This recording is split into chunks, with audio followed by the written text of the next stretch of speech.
Bien-aimés, puisque Dieu nous a tellement aimés, nous devons, nous aussi, nous aimer les uns les autres. Mais si nous nous aimons les uns les autres, Dieu demeure en nous, et en nous, son amour atteint la perfection.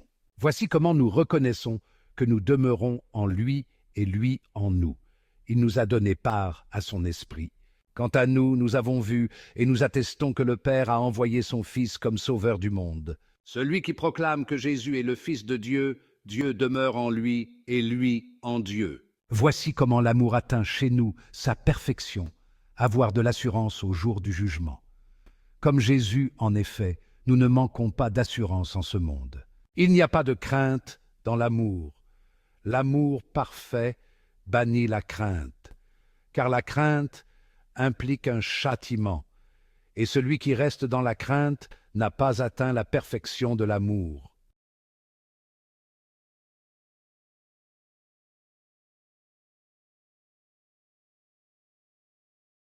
Aussitôt après avoir nourri les 5000 hommes, Jésus obligea ses disciples à monter dans la barque et à le précéder sur l'autre rive, vers Bethsaïde, pendant que lui-même renvoyait la foule.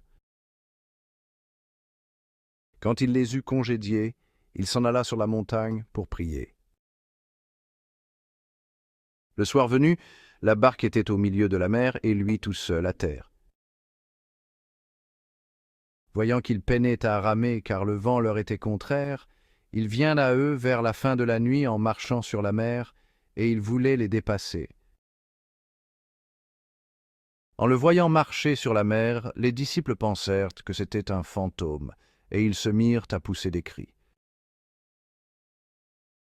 Mais aussitôt Jésus parla avec eux et leur dit « Confiance, c'est moi, n'ayez pas peur. » Il monta ensuite avec eux dans la barque et le vent tomba, et en eux-mêmes ils étaient au comble de la stupeur.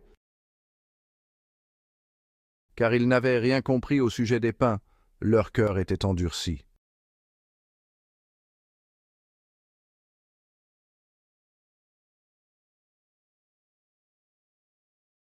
L'histoire se déroule dans Matthieu, chapitre 14, versets 22 et 23.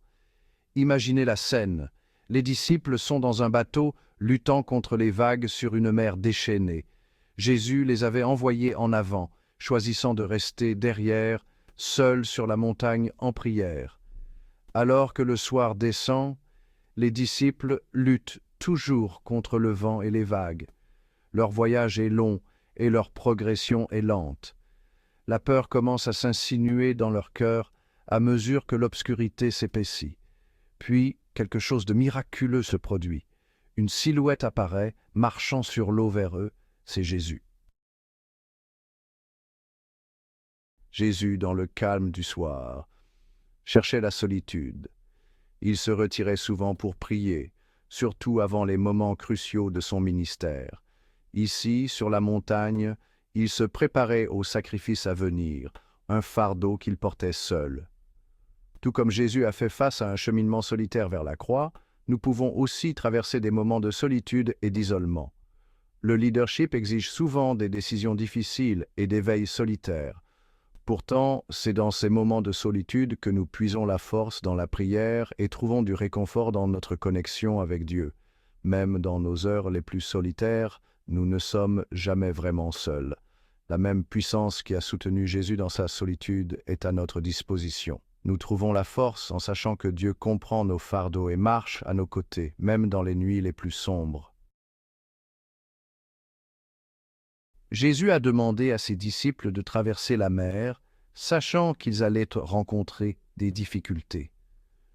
Leur voyage reflète notre propre cheminement de foi.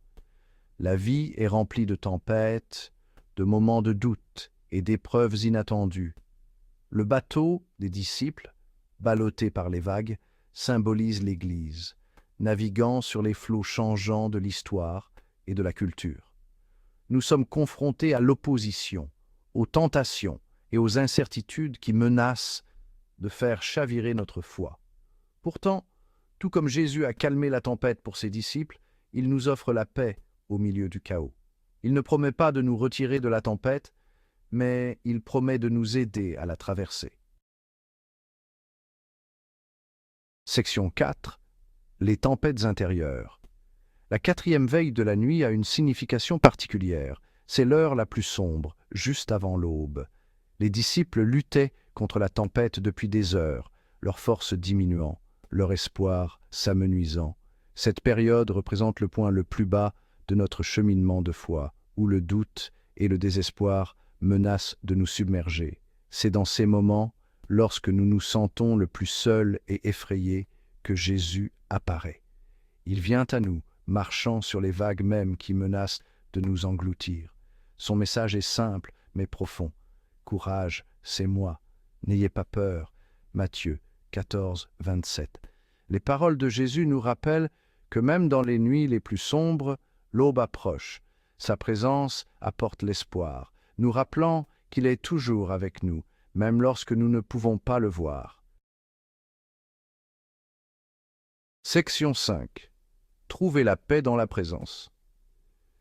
La peur des disciples s'est dissipée au moment où ils ont reconnu Jésus. Ces simples paroles, « c'est moi », ont apporté un calme instantané. Leur peur n'a pas été remplacée par l'absence de la tempête, mais par la présence de leur Sauveur. De la même manière, nos angoisses et nos peurs sont apaisées non par l'absence de défis, mais par l'assurance de la présence du Christ. Il nous offre une paix qui transcende nos circonstances, une paix qui surpasse toute intelligence. Alors que nous affrontons les tempêtes de la vie, souvenons-nous des leçons de cette nuit sur la mer de Galilée. Trouvons du réconfort en sachant que même dans nos heures les plus sombres, Jésus est proche. Il est notre ancre dans la tempête, notre espoir dans la nuit et notre aide toujours présente dans les moments difficiles.